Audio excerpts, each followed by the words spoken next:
नमस्कार, मी संदीप चव्हाण आणि आपण पाहताय PCMC न्यूज. एक रखडलेला पक्षप्रवेश होणार की नाही होणार अशी चर्चा केवळ पिंपरी चिंचवडमध्येच नव्हे तर संपूर्ण महाराष्ट्रात होती. पण अखेर आज तारीख उजाडलीच 23 डिसेंबर 2025 आणि मुंबईमध्ये प्रत्यक्ष दस्तूरखुद्द भाजपचे प्रदेशाध्यक्ष रवींद्र चव्हाण यांच्या हस्ते त्या व्यक्तीचा पक्षप्रवेश झाला. आता ही व्यक्ती कोण हे मी सांगायची गरज नाही, संपूर्ण महाराष्ट्रातच त्याची चर्चा आहे. अर्थातच राहुल दादा कलाटे. शनिवारपासून जे काही पक्षप्रवेश होत गेले, जे काही भाजपमध्ये इन्कमिंग होत गेले, त्यामध्ये ते नाव अग्रक्रमानं होतं. पण या व्यक्तीची एंट्री भाजपमध्ये का होत नाहीये असा प्रश्न पडला होता. पण काल रात्री एक फोन खणखणला भाजप प्रदेशाध्यक्षांचा, अर्थात रवींद्र चव्हाणांचा, तो राहुल कलाटेंना. राहुल कलाटे यांनी थेट आज मुंबई गाठली. त्यांच्यासोबत होते विद्यमान आमदार अर्थातच शंकर जगताप, भाजपचे शहराध्यक्ष शत्रुघ्न काटे आणि हा प्रवेश झाला. आता मी थेट संवाद साधतोय तो राहुल दादांशीच की नेमकं काय घडलं, भाजपमध्ये जाण्याचा हा घाट का घातला गेला. नमस्कार दादा, PCMC न्यूजमध्ये तुमचं खूप खूप स्वागत. मला पहिल्यांदा हे जाणून घ्यायचं आहे की जो पक्षप्रवेश ज्याची वेटिंगवर होता, वाट पाहत होते सगळे तुमचे समर्थक, तुमचे कार्यकर्ते, याच दरम्यान विरोध देखील सुरू झाला पिंपरी चिंचवडमध्ये, अगदी तुमच्या या प्रभागामध्ये. मग तो 24, 25, 26 असो, तिकडे त्याचे पडसाद प्राधिकरणात देखील उमटले. पण तरी देखील भाजपच्या प्रदेशाध्यक्षांनी तुमचा प्रवेश घडवून आणलाच. आता त्याच्याबद्दल बोलायचं म्हटलं तर मी दुपारीही सांगितलं की आता कुठलीही चांगली गोष्ट होत असताना वेळ लागतो आणि तसा वेळ गेला असेल आणि त्याच्यातनं निश्चितच काहीतरी चांगलं घडायचं असेल म्हणून आज पक्षप्रवेश झाला. बर, पक्षप्रवेश झाला आज, पण काल रात्री थेट भाजप प्रदेशाध्यक्षांचा तुम्हाला फोन देखील झाला. काय तुम्हाला कसं निमंत्रित केलं गेलं? काय रवींद्र भाऊंनी सांगितलं की राहुल उद्या दुपारी तुला 11 वाजता पोहोचायचंय, ह्याच्या व्यतिरिक्त काहीच नाही. बरं, मग तर तुम्ही जे मुंबईला निघालात तर तुमच्या सोबत शत्रुघ्न काटे आणि शंकर जगताप होते? हो, नाही, आमचा फोन झालेला होता अगोदर, पण सगळे आम्ही वेगवेगळे पोहोचलो. का तर मी माझ्या संपूर्ण मित्रपरिवारासह त्या ठिकाणी गेलो. बरं, आणि ते त्या ठिकाणी डायरेक्ट आलेले होते. येताना एकत्र आलात गाडीत तुम्ही? नाही, येताना ते लवकर आले, मी थोडा उशिरा आलो. कारण की आपल्याला कोणी मदत केली असेल तर निश्चितच त्यांचं जाऊन धन्यवाद देणं हे आपलं काम आहे. त्यामुळे मी त्यांच्याशी भेटून मग निघालो. बरं, वाकड म्हटलं की अर्थातच कलाटे हा परिवार, कुटुंब आणि वाकडमध्ये असलेले सगळेच आत्तापर्यंतची विकास कामं याकडे तुमच्याकडे पाहिलं जातं. मग अगदी वडिलांपासून, आईपासून आणि मग अगदी तुमच्यापर्यंतचा प्रवास. तानाजी कलाटे असतील, कमलत कलाटे असतील आणि तुम्ही. वाकड केवळ एवढ्याच पुरता मर्यादित तुमचं नाव नाही आहे. खरं म्हणजे चिंचवड विधानसभा मतदारसंघ आणि राहुल कलाटे हे एक नाव असं जोडलं गेलं आहे की गेली 10 वर्षात 4 विधानसभा निवडणुका आपण लढलात. 2014, 19, नंतर पोटनिवडणूक 23 आणि 24ची आत्ताची. पण यामध्ये एकच मतदारसंघ चिंचवड, प्रतिस्पर्धी पक्ष सगळ्यात त्यातला महत्त्वाचा भाजप, आणि प्रतिस्पर्धी कोण तर एक कुटुंब, आडनाव जगताप. 2014ला आपण शिवसेनेकडून धनुष्यबाण हाती घेऊन निवडणूक लढवलीत लक्ष्मण जगताप यांच्या विरोधात. तेव्हा आपल्याला मतं पडली होती 63,451 मत. अर्थात त्या ठिकाणी पराभव स्वीकारावा लागला. नंतर 2019ला निवडणूक लागली. पुन्हा एकदा लक्ष्मण जगताप रिंगणात, इकडून पुन्हा एकदा राहुल कलाटे रिंगणात. पक्ष बदलला गेला होता. पक्ष म्हणण्यापेक्षा अपक्ष होतात तुम्ही. त्यावेळी बॅट तुमच्या हातात होती, जोरात बॅटिंग तुम्ही केली होती आणि 1,12,225 इतकी मतं तुम्ही मिळवलीत. अर्थात तिथे देखील थोडासा निसटता पराभव झाला. नंतर पोटनिवडणूक लागली 2023ला. त्यावेळी देखील तुम्ही अपक्ष लढलात अश्विनी जगताप यांच्या विरोधात. त्यावेळी तुम्हाला मतं मिळाली 44,082. आणि मग आत्ताची लेटेस्ट निवडणूक 2024ची, पुन्हा पक्ष समोर भाजपच.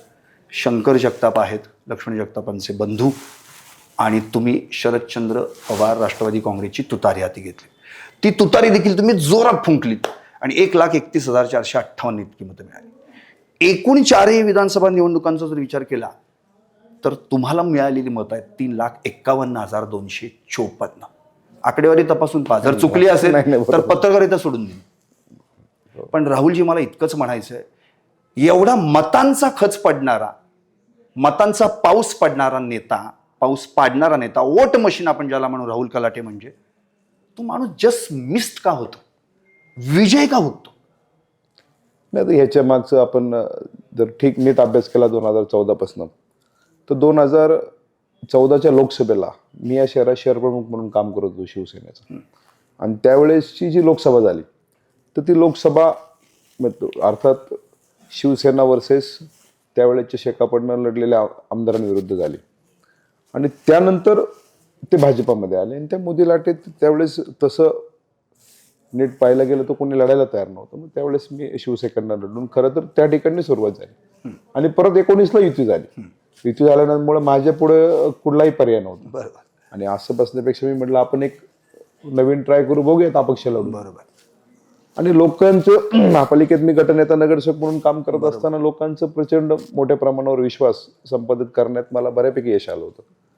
आणि वेळोवेळी महापालिकेत आवाज उठवणं, वेगवेगळ्या कामांच्या माध्यमातून दररोज तुम्ही महापालिकेत जरी कधी 3ऱ्या मजल्यावर आले तर मला वाटतं विजयरावांना सगळ्यांनाच माहिती आहे की जेवढी गर्दी पलीकडं महापौर आणि चेअरमनला असेल तेवढीच गटनेता म्हणून समोर आमचे केविनला असेल. बरोबर. सर्व पत्रकार बंधू देखील अचानकपणे पत्रकारांचं कार्यालय बंद केलं होतं. ते जवळजवळ काही महिने तर माझंच कार्यालय वापरत होते. किंवा अशा फार मोठ्या प्रमाणावर पब्लिक आणि सर्व मित्रपरिवारांचा रेट. आता ते म्हटले असंही थांबण्यापेक्षा आपण एक अपक्ष लढून बघू. त्यामुळे त्यावेळेस देखील अपक्ष लढलो आणि पोटनिवडणूक काय झालं ह्याचं साक्षीदार तर पूर्ण महाराष्ट्र.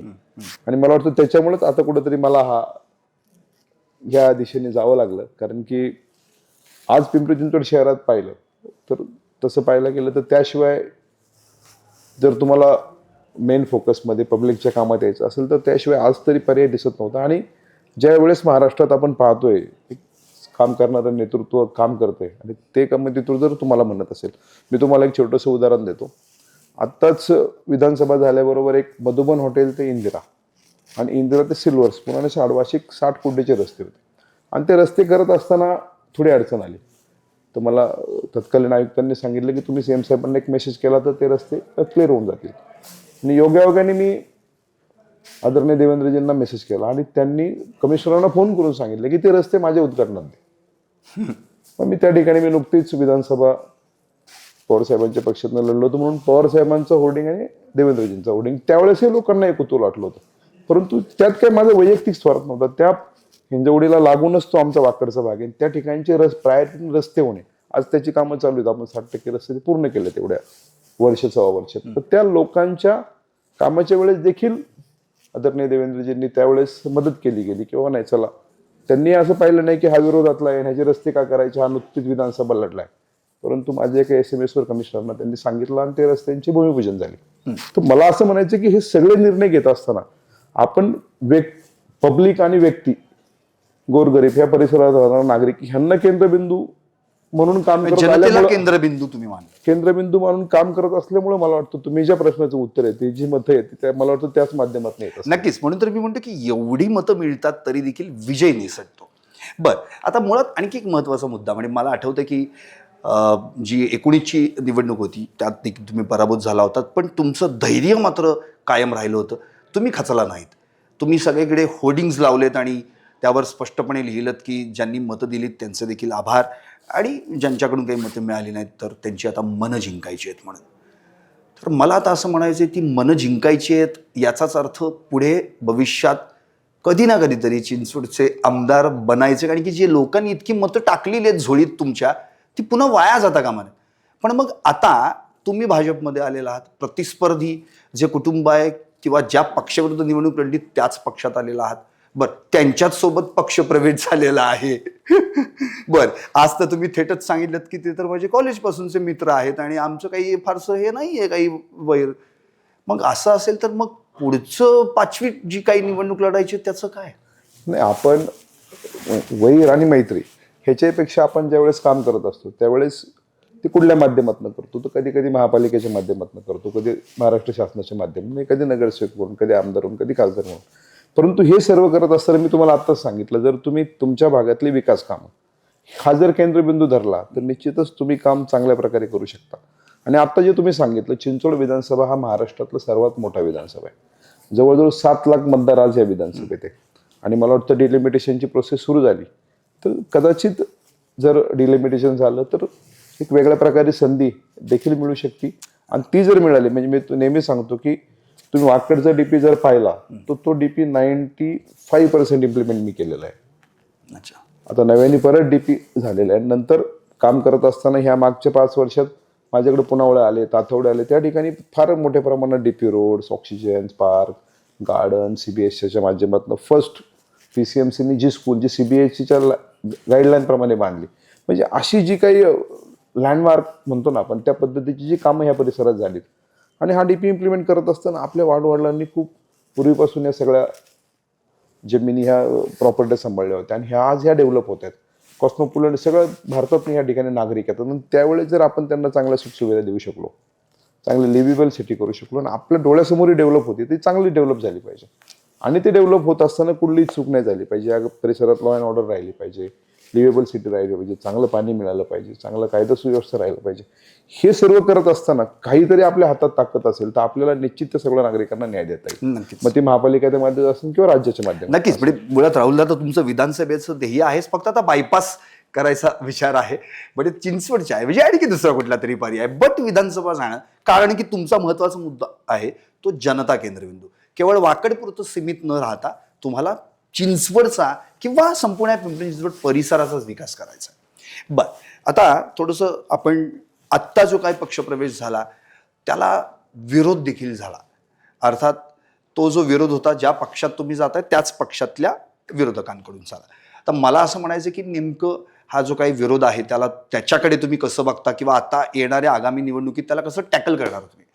नाही, आता आपण एकंदर विरोध कोणाचा होता तर इच्छुकांचा होता. बरोबर. आणि साहजिकच आहे, त्यांनी विरोध का करू नये.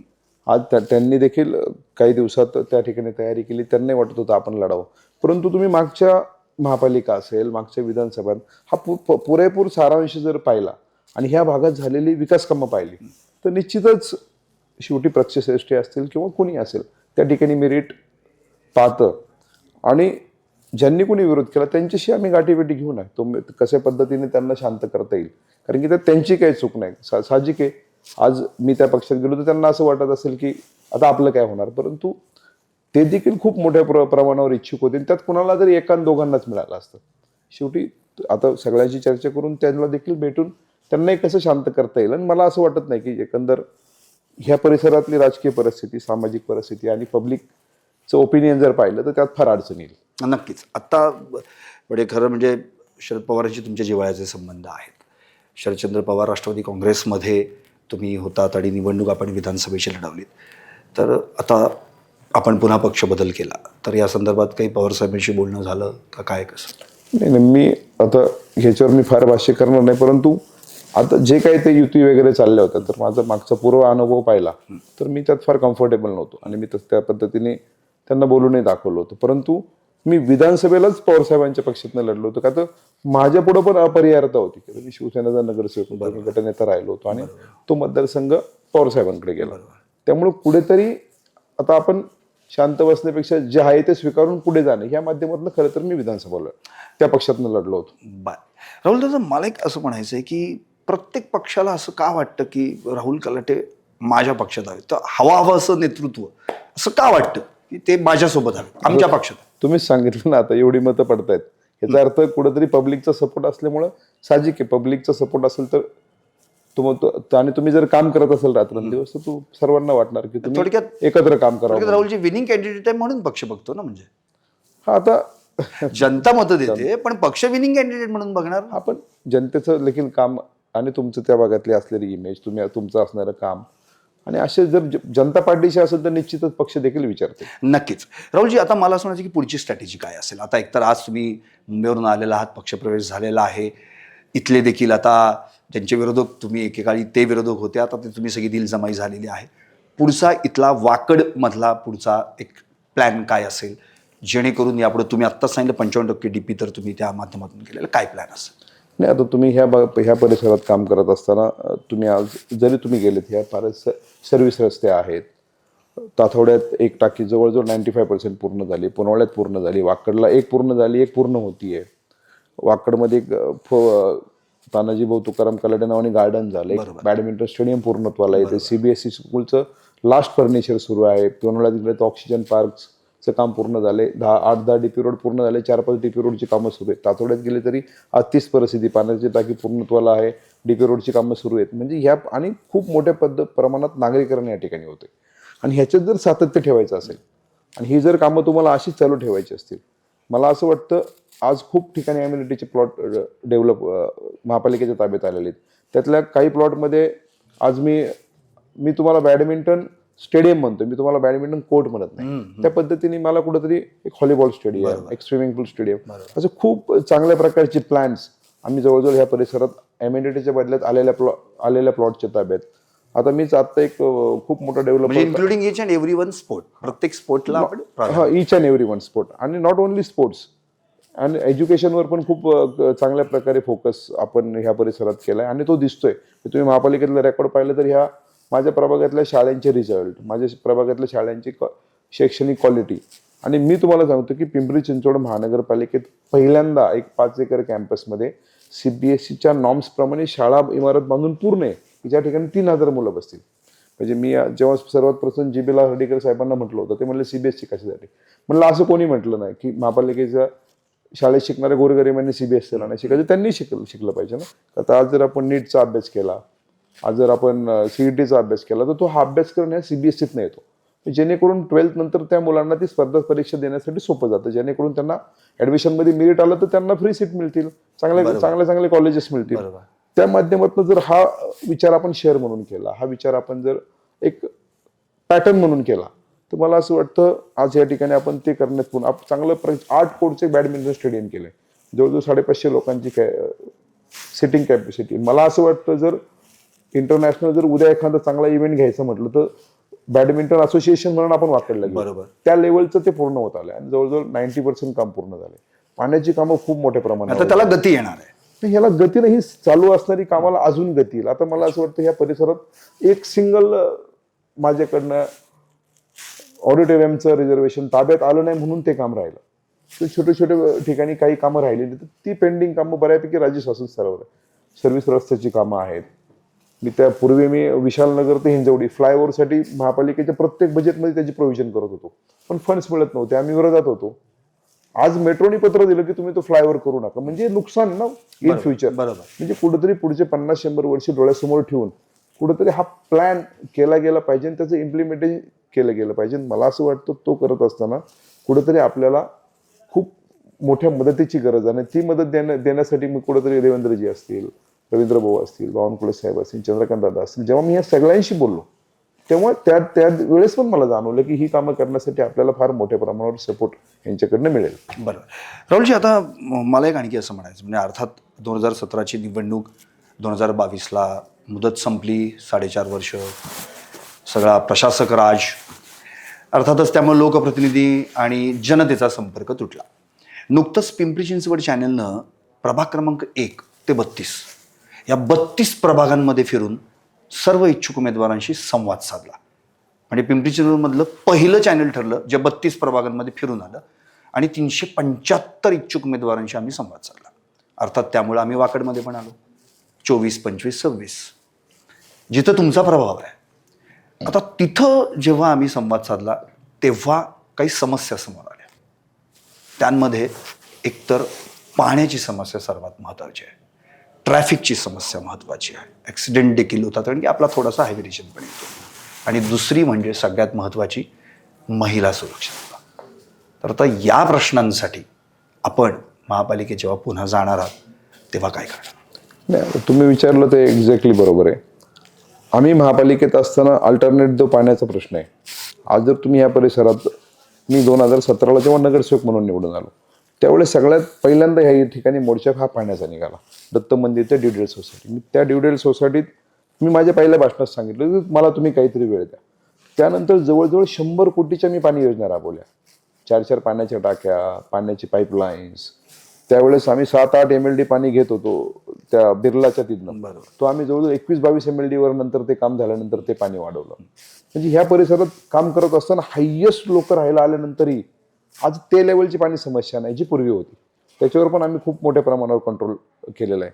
आणि राहिलं गोष्ट ट्रॅफिकचं, जे मी आत्ता पण सांगितलं, आज ह्या भागात जी ट्रॅफिकची सर्वात जास्त समस्या आहे ही सर्व्हिस रस्त्यामुळे आणि हायवेच्या पलीकडे जाणं, हिंजवडीकडे जाणं, हे जे ब्रिजेस आहेत ज्यावेळेस हे प्लॅन केले गेले पूर्वी, म्हणजे एक ब्रिज आपण कॉमनवेल्थच्या वेळेस भूमकर चौकाचा बांधला, हा तर 90s मध्ये झालेला आहे. भुजबळ चौकाचा, ताथोड्याचा पण 90s मध्ये झालेला आहे, पुनावळ्याचा त्याच वेळेस झालेला आहे, रावेतचा त्यांनी नंतर रिस्ट्रक्चरिंग केला. हे सगळे ब्रिज जेणेकरून हायवेच्या खालीवर जाण्यासाठी खूप चांगली मदत होईल. त्याच्यावर एक उपाय म्हणून मी आत्ताच जे सांगितलं, आम्ही नवीन रस्ते चालू करतोय ज्याच्यात मदत आदरणीय मुख्यमंत्र्यांनी केली. मधुबन हॉटेल ते इंदिरा कॉलेज तो रस्ता आपण पुनावळ्यापर्यंत नेतो, हार्डली 100 मीटर बाकी आहे. म्हणजे जेव्हा हिंजवडीतून माणूस येईल त्याला हायवेला नाही येता तो डायरेक्ट तिथनच लेफ्ट मारून तो पुनावळे ताथोड्याला जाईल. बरं. म्हणजे ह्या पद्धतीने देखील खूप चांगल्या पद्धतीने कनेक्टिव्हिटी केली. राहिला आता थोडी शिस्त आपल्याला आणावी लागेल. मग ह्या महापालिकेनंतर जेव्हा महापालिकेत जाऊ तेव्हा आपल्याला P1 P2 ह्या पद्धतीचं एक किंवा शिस्त लावण्याचं एक जनरल बॉडीत एक चांगलं पॉलिसी करून मला वाटतं त्याची मंजुरी घ्यावी लागेल. आणि त्यानंतर जी शिस्त लागेल बऱ्यापैकी, आता तुम्ही जर मेन रोडला गेले तर ट्रॅफिक मंडे टू फ्रायडे असते, आणि जर तुम्ही आतल्या रस्त्यांना गेले तर ट्रॅफिक सॅटर्डे संडेला असते. का हे जे ITNs आहेत सॅटर्डे संडे ती गाडी घेऊन बाहेर येतात, त्यामुळे आतल्या रस्त्यांना गर्दी असते. बरोबर. आणि जेव्हा मेन रोडला आपण एरवी जातो तर मेन रोडला गर्दी असते. म्हणजे असं त्याच्यावर खूप बारकाईने अभ्यास करून त्यातनं आपल्याला वेआउट्स काढावे लागतात. नक्की. राहुलजी, आता अगदी शेवटचे 2 प्रश्न. What is next vision? आता तुम्ही महापालिकेत गेलात, तुम्ही आता तर सांगितलं हे वाकडेपुरतं मर्यादित झालं, पण आता उद्या भाजपनं एक मोठी जबाबदारी जर तुम्हाला दिलीच, उद्या अजून काही महापौर पदाची सोडत अजून निघालेली नाही आहे, पण जर जबाबदारी दिलीच मोठं काहीतरी, तर मग विजन काय? नाही, आता आपण सर्वात प्रथम आज कुठेतरी सर्व नेत्यांना भेटून त्यांनी मी आज भाजपमध्ये गेलो. आता आज गेल्यानंतर आता पहिल्यांदा आमचं टार्गेट असं असेल की फार मोठ्या प्रमाणावर सगळे लोक निवडून आले पाहिजे. मी चिंचवड विधानसभेत गेलं तर प्रत्येक गल्लीबोळात आपला एक छोटा ग्रुप आहे, मुलं आहेत, ती काम करतात, त्यांचे फोन येतात, आम्ही काय करायचं. 13 प्रभाग आता ह्या सगळ्यांना संघटित करून कुठेतरी भारतीय जनता पार्टीचे हे ज्या फार मोठ्या प्रमाणावर जर आपण महापालिकेत सत्ता आणू शकलो तर या पुढच्या गोष्टी सगळ्या सोप्या होतील. महापालिकेत काम करताना इझी जाईल. बाकी काय मिळेल काय नाही तो फार पुढचा प्रश्न. आताच तुम्ही म्हणाले म्हणजे खूप वर्षापासून काम करत असताना देखील शेवटी हा काम करत राहणं खरं तर हे महत्वाचं आहे. नक्कीच. खरं म्हणजे आताच शंकर जगतापांचं पण एक स्टेटमेंट आहे, खरं म्हणजे तुमच्या पक्षप्रवेशानंतर, की आता भाजपची ताकद वाढलेली आहे आणि आता 112 इथपर्यंत त्यांनी आकडा सांगितलेला आहे. म्हणजे याच्या आधी अमित गोरखे 120 पर्यंत म्हणाले होते, आता थोडंफार 112, कारण की आता कदाचित शिवसेनेसोबत पण घ्यावा लागेल. तर हा असं वाटतंय तुम्हाला, हा आकडा तुम्ही अबकी बार सोपार जे काही चालू आहे आता? नाही, आता तुम्ही चिंचवड विधानसभेत जरी पाहिलं तर हा दोन भागात थोडा डिवाइड झाला होता. मागचे 4 इलेक्शन जर आपण पाहिलं तर कुठेतरी भाजप जगताप कुटुंबियांकडे जरी मी तर कुठेतरी हे सगळे लोक जर संघटित केले ते निश्चितच चमत्कार करतील. बरं, आता अगदीच म्हणजे अगदी रिअली सांगतो, अगदी सेकंड लास्ट क्वेश्चन. आता तुम्ही ज्या पक्षात आलेला आहे त्या पक्षात तुम्हाला कोणाचा त्रास होईल असं जाणवतं? त्रास असं होणार नाही. मी त्रास होण्याचा प्रश्न येत नाही, कारण की आपलं तुम्ही जे आता सांगितलं की मागचे 4-4.5 वर्ष नगरसेवक नाही, पण तुम्ही माझ्या प्रभागात पुढे गेले तरी तुम्हाला लोक असं म्हणणार नाही की नगरसेवक नाही, किंवा त्याच जिद्दीने त्याच पद्धतीने आपण ह्या 4 वर्षात देखील काम केलं. तुम्ही जर सकाळी आलात तर नगरसेवक असताना 5 वर्षात येणारी लोक उलट त्यानंतर ह्या 4.5 वर्षात येणारी लोक वाढली, कारण की त्यानंतर देखील लोकांनी आपल्याकडे आशेने पाहिलं. आणि योगायोगाने आपण सांगितल्यानंतर आज विजयरावांना माहिती आहे की महापालिकेत कुणाला फोन केला तर आपलं इंटेन्शन तर लोकांना मदत करण्याचं असतं. त्यामुळं अधिकारी पण त्या पद्धतीने मदत करणं, जागेवर जाणं, ते सॉल्व्ह करणं किंवा आपण जाणं, त्यामुळे लोकांना कधी आपण ते कनेक्टिव्हिटी जी म्हणतो ना आपण लोकांशी, पब्लिकशी जी नाळ म्हणतो ती आपण कधी तोडली नव्हती. त्यामुळं आपण वर्कहोलिक राहणं, काम करत राहणं आणि त्यात जर सातत्य असेल तर चांगले निकाल मिळतील ना. नक्कीच. म्हणजे याचा अर्थ तुम्हाला कोणाचा त्रास होईल असं काय इथं दिसणार नाही. थोडासा व्हायचा प्रश्न, तुमचा कुणाला त्रास होईल? नाही, एकंदर आजपर्यंत तुम्ही प्रवास पाहिला तर माझा त्रास नाही कुणालाच कधी होत. म्हणजे काही भीती, आता बाबा कसं काय, घाबरणं आणि या सगळ्याच गोष्टी तुम्ही आजपर्यंत ट्रॅक रेकॉर्ड पाहिलं तर असं कधी वाटणार नाही. बरं, आता अगदी शेवटचा प्रश्न, जसं मी मगाशी विचारलं होतं की तुम्हाला प्रत्येक पक्ष असं म्हणतो की आमच्या पक्षात असं हवं असं वाटतं, मग अजित पवारांकडून पण ऑफर आली असेलच की. आता त्या गोष्टीवर मी आज काय बोलत नाही. सगळे खूप मोठे नेते आहेत महाराष्ट्राचे. आज आपण जर सगळं पाहिलं योग्य वेळ आल्यावर त्याच्यावर बोलूयात ना. नक्कीच राहुलजी, तुम्हाला खूप खूप शुभेच्छा आणि खूप खूप अभिनंदन तुमचं. खरं तर आत्ताच राहुलजींनी स्पष्ट केलेलं एक तर मोकळ्या मनाचे, रोखठोक, दिलदार आणि जसं आहे तसंच त्याच शैलीतनं आपली जी काही भूमिका मांडणं ते आता त्यांनी सांगितलं. पण त्यांचा एक सगळ्यात महत्त्वाचा मुद्दा जो मला ॲप्रिशिएट झाला तो म्हणजे मी कोणत्या पक्षात हे महत्त्वाचं नाही, जनता ही केंद्रबिंदू असली पाहिजे. ती जनता आणि त्या जनतेच्या माध्यमातून आपल्या या सगळ्याच चिंचवडचा किंवा एकंदरीत पिंपरी चिंचवडचा विकास करणं अत्यंत गरजेचं आहे. अर्थात सुप्त इच्छा कुठे ना कुठेतरी मनात असतेच. त्यांनीच मगाशी उत्तर दिलेलं आहे की अर्थात वयच आपल्याला संयम शिकवतं. कदाचित नेक्स्ट टाइम काय असेल बायपास करून काय पुढे निघेल आणि काय, पण आमदारकी आहे ती ते काही सोडणार नाहीत. पण महत्त्वाचा मुद्दा हाच, वाकडमध्ये ज्या काही समस्या आहेत त्या समस्या सोडवण्यासाठी राहुल कलाटे आता केवळ राहुल कलाटे नाहीत तर भाजपचे एक उत्तम चांगल्या पद्धतीचे नेते म्हणून या ठिकाणी आता काम करणार आहेत. भविष्यात या वाकडवासियांना निश्चितच त्यांनी आत्ता सांगितलेला विश्वास आणि खात्री ते देतील आणि पुन्हा एकदा वाकडचं व्हिजन चांगल्या पद्धतीनं ते करतील. आणि मला खात्री आहे प्रभाग क्रमांक 24, 25, 26 हे 3 प्रभाग भविष्यात असे होतील की इतर प्रभागांनी या प्रभागांकडं म्हणून असं म्हटलं पाहिजे, प्रभाग असावेत तर 24, 25 आणि 26 सारखे. पाहत रहा PCMC news channel, Pimpri Chinchwad.